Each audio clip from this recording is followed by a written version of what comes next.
లకు అతీతంగా హిందువులు క్రైస్తవులు ఉర్దూ మీడియం వైపు మొగ్గు చూపుతున్నారు. ఉర్దూ మీడియంలో ఉద్యోగ అవకాశాలు ఎక్కువగా ఉండటంతో విద్యార్థులు ఆ దిశగా అడుగులు వేస్తున్నారు.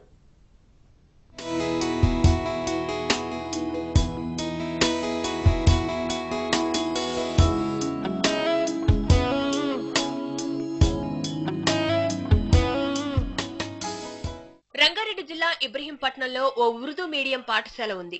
దీనికి హాస్టల్ వసతి కూడా ఉంది. ఇక్కడ 250 మంది విద్యార్థులను చదువుకుంటున్నారు. అయితే సాధారణంగా ముస్లింలు మాత్రమే ఉర్దూ మీడియంలో చదువుకుంటారు. కానీ ఇందుకు భిన్నంగా అన్ని మతాల విద్యార్థులు ఉర్దూ మీడియంలోనే విద్యను అభ్యసిస్తున్నారు. అంతేకాదు ఈ స్కూల్ విద్యార్థులు గత 4 సంవత్సరాల నుంచి 100% ఫలితాలు సాధిస్తూ ప్రతి సంవత్సరం ప్రైవేటు పాఠశాలలకు దీటుగా IIITలో కూడా ర్యాంకులు సాధిస్తున్నారు. విజ్ఞాన క్రీడా రంగాల్లో కూడా వీరు రాణిస్తున్నారు. ప్రస్తుతం ఈ పాఠశాల జిల్లాలో ప్రథమ స్థానంలో ఉంది. 8వ తరగతిలో చదువుతున్నాను. 5th క్లాస్లో ఇక్కడ జాయిన్ అయ్యాను. నాకు ఉర్దూ అంటే చాలా ఇష్టం. ఉర్దూ రాయడం చదవడం అన్నీ వచ్చు. మా అక్క చదివారు, నేను కూడా చదువుతాను ఉర్దూ మీడియం అని మేడం చేసి ఉర్దూ మీడియంలో చేరాను.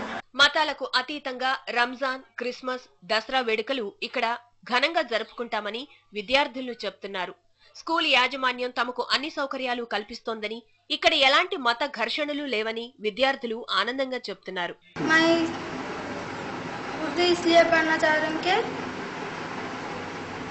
उर्दू में कोई भी पढ़ने वाले नहीं है।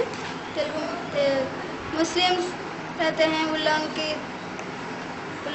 लोगों को देख के मेरे को भी स्कूल को जाने की ख्वाहिश हुई।